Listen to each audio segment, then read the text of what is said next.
We've had this opportunity come across our desk and we think we would be perfect for it. There wasn't much information on it, but it was going to be with PBS12 in Denver. I was like, oh my gosh, PBS, like that's, yes, absolutely, sign me up.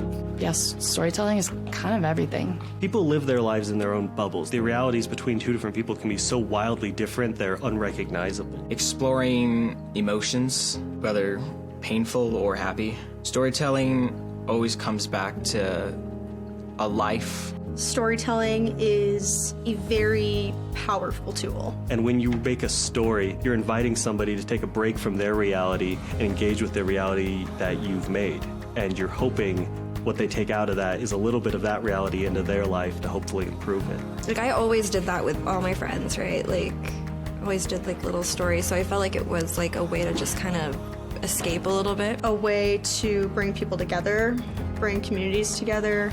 To do your best and try to understand exactly the story that you're telling and the way it's going to be conveyed to the public. I think a lot about the ways that we get to know people and we get to know strangers. I want to learn how to connect with people better. I want to be confident enough that I can just walk somebody on the street with a microphone and say, hey, what's your story? Stepping outside of that educational environment, this is such a different realm in the fact that, like, it's the first time I'm not just doing something because like a professor told me to. Achieve the things that I want to achieve as well as support other people. I really think this is a great place for me to grow. All I want to do is learn. All I want to do is experience new things, and I think this is the perfect place to start that. Welcome to the PBS12 Creator Academy Showcase. At PBS12, we believe great storytellers aren't born, they're developed through curiosity, collaboration, and the opportunity to tell stories that matter. The Creator Academy is our internship program designed to give emerging storytellers and content creators hands-on experience producing stories for public media. Throughout the program, our interns work alongside our production team, learning every step of the process, from developing ideas and conducting interviews to filming, editing, and sharing their stories with the community. What makes this program so rewarding is watching these interns discover their own creative voices. The stories you'll see tonight reflect not only the skills they've developed, but also the unique perspectives they bring to Colorado and the communities they serve. We're incredibly proud of everything they've accomplished, and we're excited to share their work with you. Thank you for joining us, and enjoy the PBS12 Creator Academy Showcase. Hi, I'm Carmen Guerrero. I'm a filmmaker, photographer, and content creator who uses photo and video as well as social media to share stories that matter. I love focusing on people and the communities that they're a part of. Capturing real moments that feel honest and human is very important to me. I use all of these outlets to create content that informs, inspires, and helps people feel seen. Everything I do is from a place of curiosity, empathy, and a love for storytelling. Our first story tonight follows CSU freshman entrepreneur Eleanor Davis, founder of Happenstance Coffee Company, a mobile coffee cart built around connection and community. I had the opportunity to follow Eleanor as she shared her journey of starting a business in college and joined her at one of her coffee cart events to see the impact that she's making firsthand. What stood out to me most about her was her genuine passion for bringing people together, proving that Happenstance is much more than just coffee. It's about creating meaningful moments through human connection. Take a look.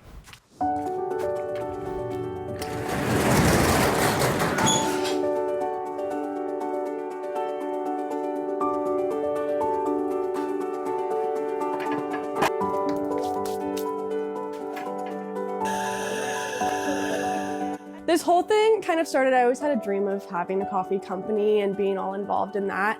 In Olympia, I worked at a little bakery coffee shop for 2 years and I loved it. And it was the coffee I loved, the bakery was fun, but it was the connections more than anything that made me fall in love with it. There is coffee, you found us. What can I get for you? Giving someone your coffee or their coffee for the day, but you're having a conversation with them and you're sending them off on their day and everyone's having a great start. And you make these connections and people come in again and they recognize you and you recognize them. And that's the whole goal behind this. My name's Eleanor Davis. I'm from Olympia, Washington, and I am the owner and founder of Happenstance Coffee. Hello, nice to meet you. I came to CSU, I'm a first year student, and I was making these little TikToks in my dorm room, and just the coffee I was making every morning, this is what I'm doing, just chatting, not thinking anyone's really gonna see it. And people started DMing me, and they were like, can I come buy this from you? I was like, well, no, like I'm in a dorm, can't really buy it. And so I started looking on Facebook Marketplace and found this cart, and it had everything I needed to get started, and bought the cart in October, was doing all the prep to get everything going until January, my first month. We're juiced up over here, yeah. The word happenstance was dropped, and I was like, tell me more about that. And it's the idea of everything happens like by chance, for a chance, ending in a good cause, typically. Or the idea of like every step got you to this very moment. So posting my TikTok videos and working at Left Bank, the bakery, every little thing just kind of fell into my lap to get me here, and finding this card on Facebook Marketplace, it all just kind of clicked. And I was like, but it fits the story, and I like the way it sounds, and it's unique, and here we are. Well, actually, there's a story. Okay, let's hear it. So we had 3. Yeah? Would that fit together? Yeah, like a maple honey vanilla. The biggest thing I think it means to me is like, I've shown myself I can do it. Like, starting a business is no easy feat, especially being a student. And so proving to myself that I'm able to do it. I also grew up super introverted and like was scared to talk to people, and it made me really uncomfortable to have one-on-one conversations, and I just kind of got anxious. And so being able to do this, I feel like I've grown into myself of, I own this business, I have to go stand in front of people and give a presentation or do interviews, and it's helped me come out of my shell and really see, oh, this is who I am, and just embracing who you are, because that's what I am, and that's what the business is, and that's the connections I want to build with people are authentic. That 12's good? That's nice right there. So Perfect. I'll do a cappuccino. Deal. Considering taking a break for one semester off of school and just really focusing on the cart, of like dedicating each and every day to how can I make this better? How can I make events more efficient? How can I serve the people of Fort Collins better with happenstance? And so the goal is to be working more events, partnering with more people, getting on CSU campus, going down to maybe Boulder and Denver if I can, I think would be super awesome to explore there. And then way down the road, the goal is to own a brick and mortar and make it a roaster. And so I have this idea in my head of getting this little cozy house and making it the happenstance house, and it's a place for people to come connect. So that's the goal long term, but for now, more events, being more efficient, and just bettering the business. There you are. And I think that's the coolest thing I can say. It's like, I am the business and the business is me, and that's what you're gonna get. And I try to be authentic as possible, and it's worked so far, so. The Happenstance Coffee Cart can be found rolling all around Fort Collins this coming school year. For more information on events and pop-ups, check out happenstance.coffeeco on Instagram. Hello, I'm Seamus Birmingham, a cinematographer and director working across narrative film and documentary. Imagine the stories that have yet to be told, the characters that have yet to be seen, and the moments that deserve to be remembered. I say, it's time to make some magic. Josh Blue has always been and continues to be one of my favorite comedians. His rags to riches story shows us that we are all capable of achieving anything that we strive for. Here's a glimpse of his story at his home club down in Denver, Comedy Works.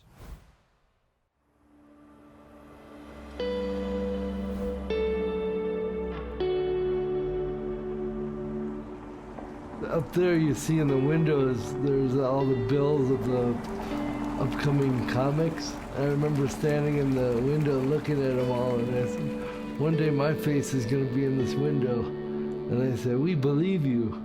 And like, they said it in a way that was like, not like mean, like, okay buddy, whatever you say. They really, like, it was a weird like moment that just stuck in my head, and then within like 3 months my face was in that window.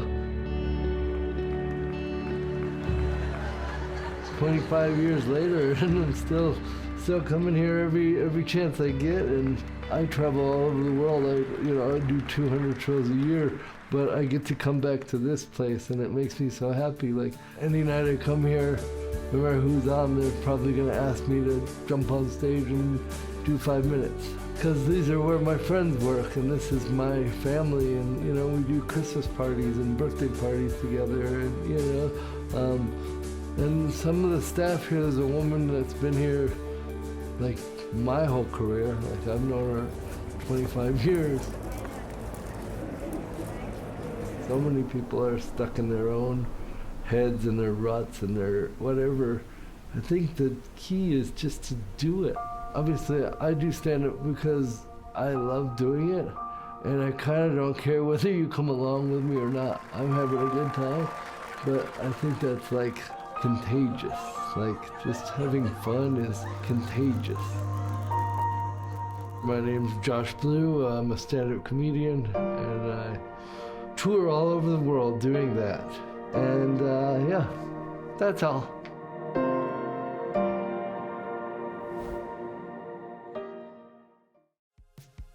Hi, the people call me Connor B. Johnson, and I'm an entertainer. I love to bring a laugh, and it's important to me to try to help people come together. In our digitized world, I believe sometimes we miss the community and stories that actually define our lives. Which is why I'm very excited to introduce these stories my colleagues and I have put together about the communities across Colorado. For this project, I'm excited to share the Adams County Anythink Libraries, which innovated and redefined what a public library could be and is now the model for what a community library is. Believing in people and public spaces, the Anythink Library reminds us all our local libraries do for their communities. Let's take a look. It's a place that you can come and you don't need to buy anything. You are not pressured to really do anything except come in and be yourself and use the space. What kind of the Anythink libraries do differently than everybody else? We do quite a bit differently. Some of the local libraries have actually changed along with us over the years, but especially when we kind of revolutionized to Anythink, one of the first things that they disrupted was the Dewey Decimal System. So many libraries use either Dewey Decimal System or Library of Congress for categorizing and shelving books, and we moved to a Word, what we call WordThink, and so it's an all, it's not based on little numbers that you have to memorize. It's really meant to make our customers feel smart. So when you look around at our buildings, see teen graphic novels or cooking, and you just go there and you can find the books that you want. We believe in meeting people where they are, so no matter what it is that folks need, they can come in. Like I said, it can just be like grabbing a book or checking out some of our items, reading in a corner, coming to programs. Favorite things about the library that like most of the stuff they would like offer is like usually like free, like you don't really have to like kind of pay for it. We obviously have folks who come in and just want to use the space as a third space. So they might come in, we greet them, we work on their laptops, work on some of our computers. We also have folks who are coming in for programming. That can be everything from our littles coming in from story times to things like with our anime club and our poet laureate. Yeah, it's a good way to like find other people who are like into what you're into and stuff. I think one thing that Anythink is really good at is emphasizing creativity and using that to kind of foster belonging. I think a lot of libraries, it's all about like the resources at hand, and Anythink still prioritizes all those and has a whole lot, but a lot of it is based around specifically what patrons ask for. So a lot of our programs are geared around, I want to like teach these skills, like these literacy skills, but we're going to do it by playing Dungeons and Dragons or like watching anime together. Going to the library and actually like getting yourself out there can just like help you like find more people in your community, like more friends. Libraries are so important right now because first and foremost, I think reading is fun as well as fundamental, but libraries are even more than that. They're third spaces, they are locations where you can get together with community members locally, and they offer all sorts of programming, so many different resources that you wouldn't even expect, like tools, like just, they're so cool. I feel like it's really such a lucky treat to have Anythink libraries in our own backyard. What would you say makes this library special from the other ones you've been to? It has activities, a really good staff, and yeah, maybe the people. There's just so much that happens here at our libraries.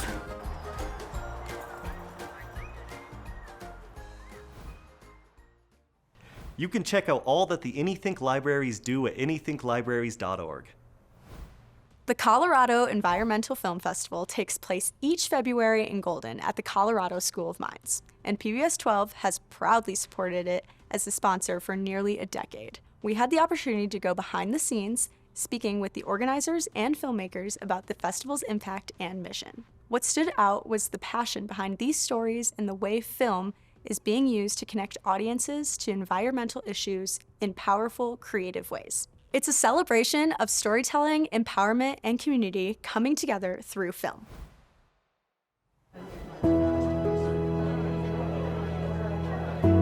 2 tickets. Just tonight. That's it. Okay. Yes, you certainly can. Come on in. It's kind of like a seed in that a seed got planted with an idea that I had, and then he and I both were in the right place at the right time. We knew people, we knew venues. We had what we needed basically to get this garden growing, and this little seed picked up steam, and right fertilizer, right people, right places, right temperature, right climate change, right whatever, and now it's a tree called the Colorado Environmental Film Festival. It's amazing event and organization that we are so proud to have here in Golden. It's really reflective of who we are as a community, where we can celebrate great art, filmmaking, as well as really learn and appreciate the subject matter, everything about nature and the environment, which we really value and appreciate here in Golden. Supported so well by the community, 100% volunteer organization that has managed to put on this festival for over 20 years. We're really based in Golden, but all throughout Jefferson County, and I really appreciate the community grassroots-based support.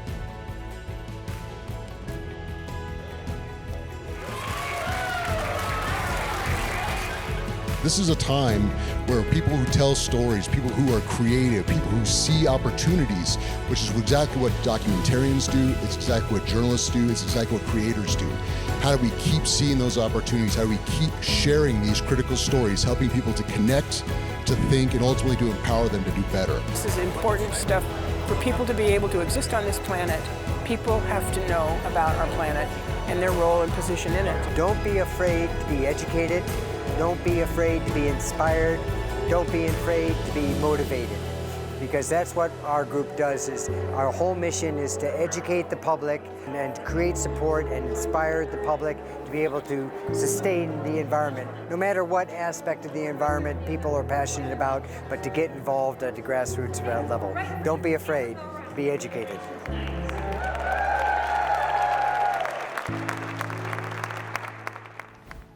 To learn more about the Colorado Environmental Film Festival, visit the website on the screen.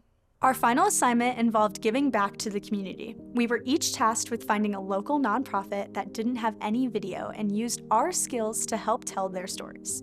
Our team worked together to highlight the work of 4 great nonprofits. First up is the Denver Young Artists Orchestra, which was covered by our colleague Nathan Matthews. We really pride ourselves on giving students an extra challenge, musically especially. We know that sometimes students need that extra push, that extra challenge to rise to, and we love being able to provide that at DYAO. We love to give them somewhere they can stretch their musical abilities to play music that they maybe didn't think they could or might not have the opportunity to play in any of their other ensembles that they're in. My name is Rachel DeLang. My role at DYAO is the Program and Orchestra Manager, which means I oversee the operations of the organization as far as the student orchestras go. I oversee rehearsals. I set up chairs and music stands for the students to use. I coordinate when they're going to be absent. If their parents let me know they can't be at a rehearsal, I work with the conductors to let them know when students can and can't be here. I help make the music and pass out the music for the students, and generally just ensure that the students and conductors have everything they need to have productive rehearsals and concerts. I think that DYAO at its core is mostly about making lifelong musicians and music appreciators. It obviously starts when kids are very young, like 6 years old, and then a lot of students choose to go into music as a career, and those who don't always appreciate music. And I think that it's important to the culture of our society to make music appreciators and musicians. I've been in DYAO for the past 5 seasons. This is my last year. I'm really gonna miss this program when it's not part of my life anymore.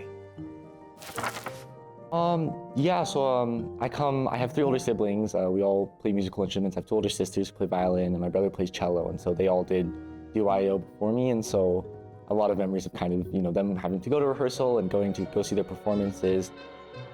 For my musical progression, I was always in kind of surrounded by music at my household, so I started taking private lessons, and around in kind of my freshman year of high school, I auditioned for DYO, and I got into the orchestra. My school doesn't really have an orchestra outside of this, and I don't really get to do chamber music, so I really love being able to do collaborative playing and that kind of thing, and so I think with an orchestra program, you don't only improve your ability to listen, but your ability to kind of hear the music around you and let that into your own playing. I think the greatness of DYO comes from the community it builds, and I think that kind of goes beyond the students, but just all the faculty there and the students as well, and the conductors. I think there's just a really strong sense of connection, and I think you hear that in music. I think what sets us apart is the level that our students strive to achieve.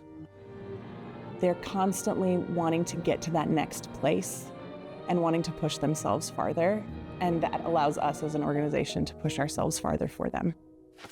I just really love to be as involved as I can in playing the concerts and in just helping out in whatever way I can.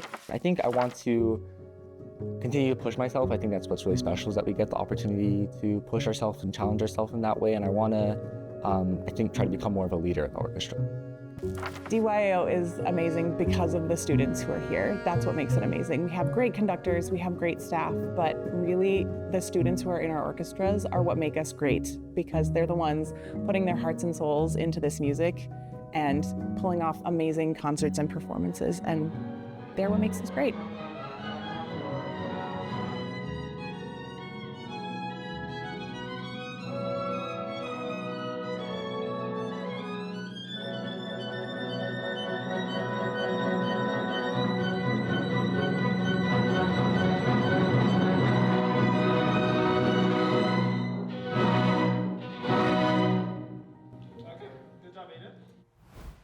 For my final project, I'm delighted to bring something near and dear to my heart, which is the Grow Girl Organics Community Farm in Arvada. Building and seeing my grandmothers turn an empty plot of land into this community that brings healthy food to people across Colorado, it's truly been one of the most amazing things I've ever had the privilege to see.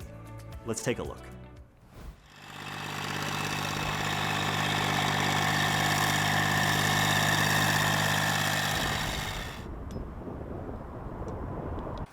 My name is Denise Erie, and I am the owner of Grow Girl Organics. This is supposed to be my retirement, but I don't know how that's working. People buy a share of the farm, and for 20 weeks or 21 weeks, we grow vegetables for them. So they come every week and pick up vegetables. People are usually very happy with the CSA because they've learned so much about food. What you do out here? I'm Veronica Dole, and I am the manager of the farm here at Grow Girl. I kind of manage the day-to-day operations in all the different departments, from harvesting to packing and washing to planting and seeding. It should, if that beer mash, it should heat it up. Yeah, so then it doesn't matter if we use her manure. That was my biggest concern. It's a huge conglomerate of things and a lot of planning. So at the beginning of the season, we're on municipal water supply. And water's the most expensive thing that I pay for, except for payroll. But water probably costs me more than payroll. I can use up to 120,000 gallons a month.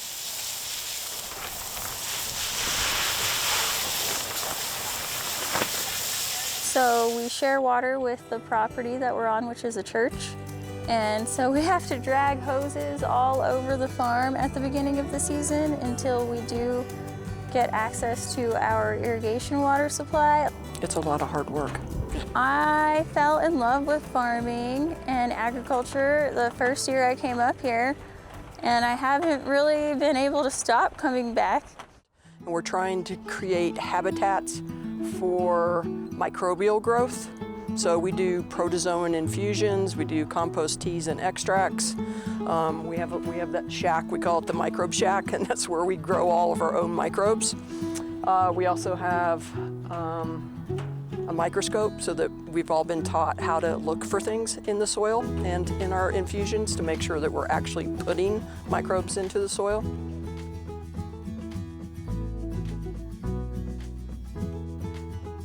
Things are being able to grow my own food, being able to supply my community with wholesome food.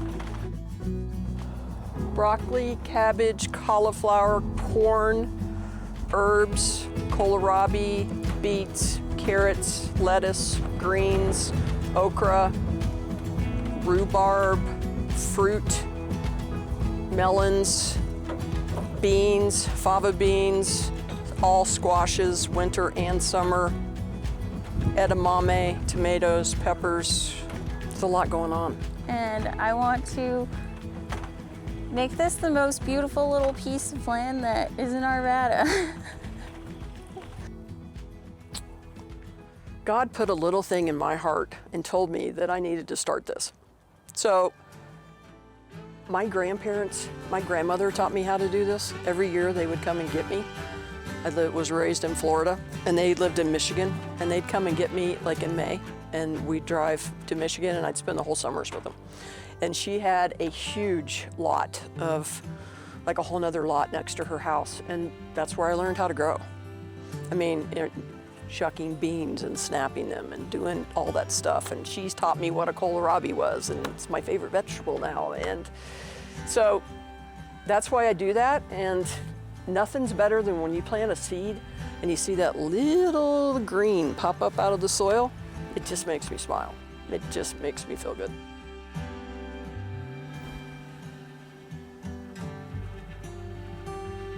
You can check out how to get your own local produce at growgirlorganics.com or see all that they do at Grow Girl Organics on Instagram. The Denver Actors Fund supports struggling actors by easing challenges that are often overlooked or unseen by those outside the entertainment industry. I spent the day with members of the cast from The Wiz and other performers from the local arts community to learn more about the specifics of the Denver Actors Fund.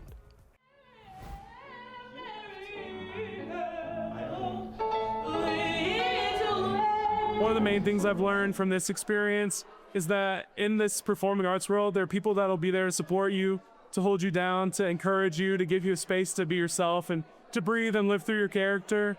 And things like the Denver Actors Fund is important because a lot of us who are bouncing between gigs and working in different places like might need emergency support or different ways to help us through our career goals. And so I think as actors and like we face certain roadblocks, it's so important to have those people to really support us.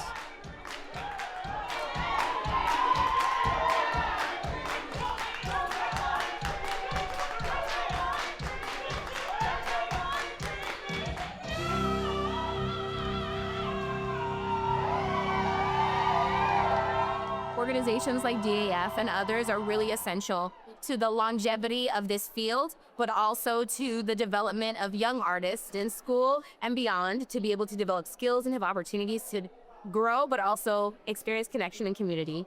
Over the years, I've had friends who've had, from minor procedures to, life-saving procedures, who have had medical bills that they didn't expect. And just being able to turn over, a $200 bill or, a very expensive bill and watch the Denver Actors Fund help you in that situation so your life doesn't get completely uprooted from that. Because, even for anyone, even a $200 bill can really affect your finances for the year.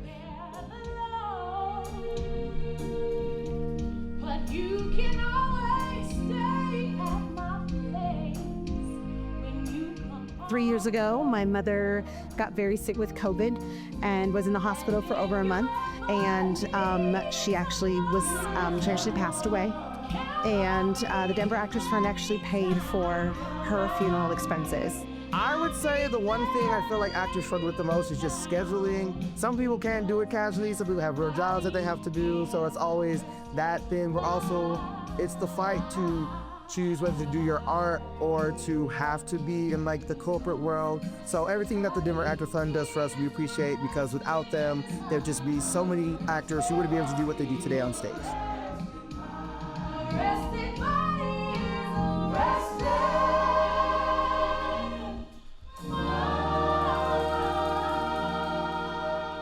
Asking for help is one of the bravest things you could do, and you'll be better for it.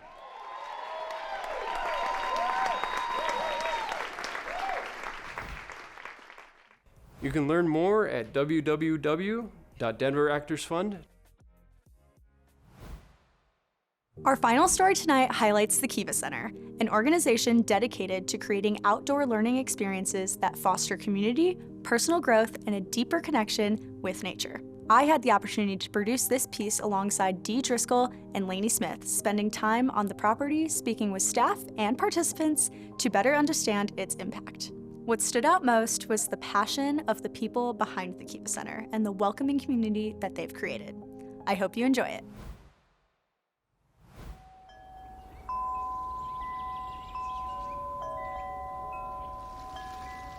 The Kiva Center does deep nature connection work with children and families, and we believe that people just can become their best versions of who they are when they're deeply connected to the rest of life.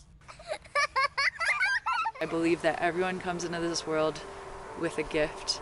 We are part of all of creation to share, that's in service to all of life, and that's what I really want people to find in being part of this. For me, it's pretty simple. We protect what we love what we know. More than teaching them about nature, it's helping them build relationship with nature. I remember feeling really heartbroken when I learned about what humans are doing to the planet. I was seeing schools going in the opposite direction, when really what we need is to understand how we're a part of everything and how our actions as humans have an impact. The world is changing, and our best resource is the one that we have inside of ourselves. If we're reinforcing from the time kids are really young this idea, which isn't true, that we're separate from all life and we're something different and nature is outside of us, then we inherently believe that. And then we grow up and create systems that reinforce that, and hence we get ourselves into the problem that we're in now. So to me, the only way back is to find our connection with all of life. I've been coming to the Kiva Center for almost 11 years now. My name is Kip. This is the first time I've come to this program. When I came to the Kiva Center for the first time, it was just like immediately, I was like, oh my gosh, I belong here. I have done a lot of environmental education before, but that wasn't like specifically what I was looking for to do. I was just excited to be outside working with kiddos. I really appreciate the morning games and wandering and talking a lot. Fire activities are always fun. Most of the kiddos in today's world are isolated from themselves and from each other and from mentorship and from nature. I really feel like I've sort of become part of the community more than just being a student here. And it makes me so happy to be able to pass that kind of thing on to other kids coming here. They know so much. I've learned so many wild edibles and so much about tracking and so much about crafting, and yeah, from the kids who have been doing this stuff for longer than I have. The Kiva Center is in Left Hand Canyon. It's just about 10 minutes outside of Boulder. It's on a beautiful private land, about 80 acres. We learn so much from playing in the river. This is where our little swimming hole is when it's warm out. The kids love seeing it change, seeing all the creatures that come in this area, and it's just the lifeblood of the property. This pond was built as part of the restoration efforts that were led by the Watershed Center in Boulder County. And this is a spring-fed pond, and it's really crystal clear, clean water.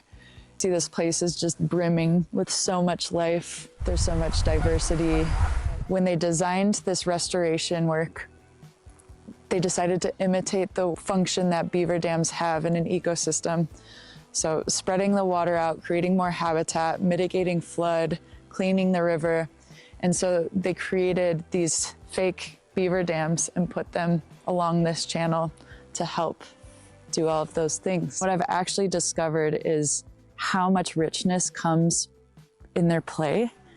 And over time, I've seen, wow, like some of the things that they're doing in their play, I could have never planned. None of us adults could have ever come up, even when it's the best lesson plan, we never could have come up with it. How's the dolphin coming along? Play is a part of what we are doing every day, all the time.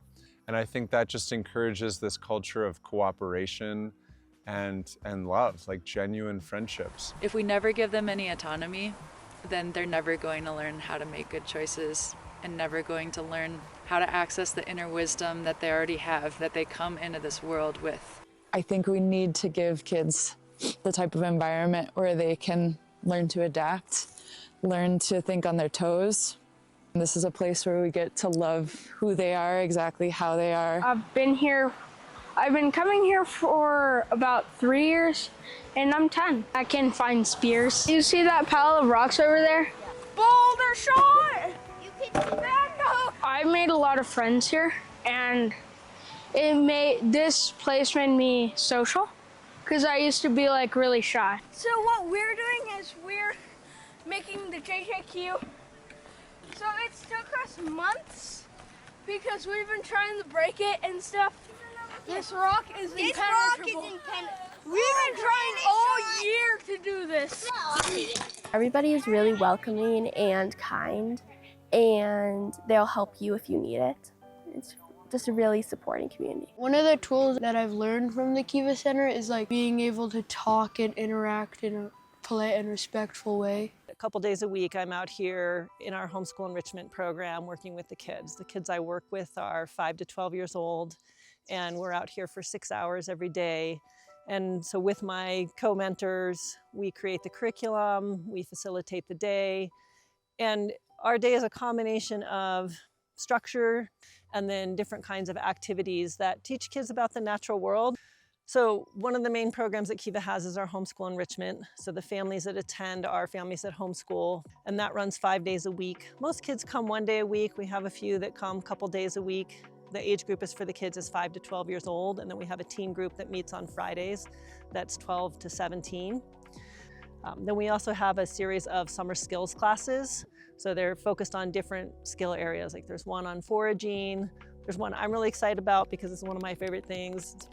It's called Hidden in Plain Sight, and it's about camouflage and invisibility. We did a fire making class back in March. We learned some friction fire techniques. We learned about natural tinder. We also have community programs, and that's the other part of my role here as the community programs manager, is developing programs for our families to participate in and also the broader community. Back in December, we had a lantern festival, so we came and made lanterns and did a lantern walk, just celebrating the traditions that celebrate light during the dark time of the year. We have a big fall festival where families come to the land, and we have all kinds of fall-themed activities. We had a big chili cook-off as part of that. We run Rooted in Wonder every summer. This will be our 3rd summer running that. That's a personal and professional development opportunity. We have a teen mentor and training program where kids who have come up and been in the program then get to step into mentorship with the younger students. We're currently planning for a teen mental health pilot program for next year. This will be a trauma-informed program, so we're working with the Naropa nature-based counseling program. So it's a nature-based therapeutic group for teens where they get together, they meet after school regularly, and then once a month have these all-day special outings. And this is going to serve people who have the least access to, one, nature connection experiences, and especially mental health support. Kiva Center, I really feel like it's a safe space where I can really be myself. Being outside and helping me appreciate the things that are around me that I see every day so much more. Many things that used to be free are now monetized. So that's a big barrier. We give over $50,000 in scholarships to families. About 70% of people that attend our programs attend either for free or for a reduced cost. Nature connection in community heals. The Kiva Center has helped me grow by having just a space where you can talk freely. Even like when you mess up pretty bad, it's fun. It has probably helped me with my relationships and helped me maybe open up, share more. Have one, this place is very chaotic. It's the healing that doesn't come just from an individual level, it's a healing that comes from a collective level. You keep going. You did a great job. Wow. What did you use as a word?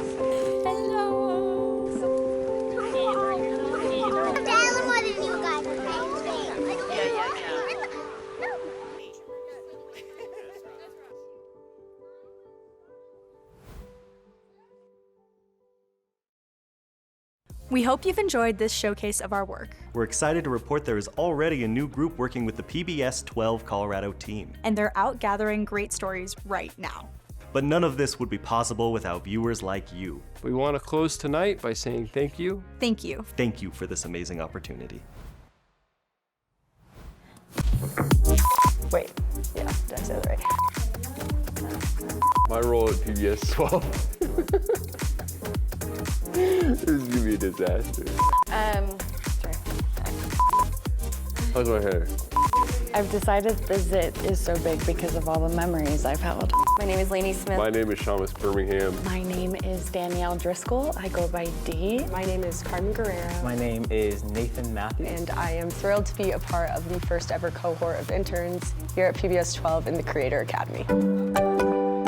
My time here at PBS12 has been really great. Being a part of the Creator Academy, we've been able to kind of put our hands on a bunch of different things. I had a really good time going to the film festival up in Golden. I love Golden as a city. It's made me think very differently about what I plan to do in the future. Like, I was always really nervous that I was bothering people when I sent like cold emails, and now I'm like, you want to be interviewed? I definitely have learned a lot about like how to get a quick story. I've learned how hard it is and how prepared you need to be. The Creative Academy gives you a variety of things that you've never had before, whether it's going to school or just working on your own. You get to broadcast your own projects. Being able to pitch my own story ideas was really exciting for me. Right off the bat, I like to think of myself as a really creative person, so being able to take a story from ground zero and make it my own, but like have input from other interns and our mentors, and having this like really hands-on group experience like from start to finish is like the best part of this entire experience. Another thing that I've learned here from PBS is organization. That's something that I definitely lacked beforehand, and the staff here gave me the tools that allowed me to, become better at organization. I think coming out of film school, this was a really great thing to jump into and do to kind of keep me moving on that path. Because once you get out of school, you're like, but this was really helpful for kind of staying on that. So I would recommend this to anybody who's like, what's my next step in my creative career? What I think I'm walking away from this program with is definitely confidence. Confidence in my own ability to go out, connect with people, reach out for stories. I would say I'm a lot more confident in it, though. I feel like my confidence has grown so much while being here. Like, it progresses every time I walk into this office. Like, just talking to the other interns, talking to people around the studio, like, it's half of the challenge here is like knowing yourself well enough to then go tell someone else's story. I'm not great with cameras. I'm not the most knowledgeable with how to edit. And so I think my time here has really showed me that, yes, those things are important, but the biggest thing that drives a story is the story. I would say anybody that's interested in telling stories and looking to experiment with telling stories, this is your place to come. The one thing I would say to the next group of interns is be motivated. Be excited. I would just love to say thank you to the donors for the Creator Academy. This was an incredible experience, and I feel a lot more ready. I am extremely thankful for the donors because Obviously, this program wouldn't exist without you guys. It has been a space where I've grown so much. I've said that, but I'll say it over and over again. Without your help, this wouldn't exist. And I hope it keeps going for a long time. Yeah, I'd like to say thank you to the donors for making this experience possible. Shout out to the donors. They're the homies. They're the real G's. I just want to say thank you so much to all the donors who helped sponsor the Creative Academy. It has really helped, growing entrepreneurs like myself to kind of figure out what I want to do, as well as to just grow my own skill set. So I want to say a big shout out to you guys. Thank you guys so much for all of you guys, all that you have done.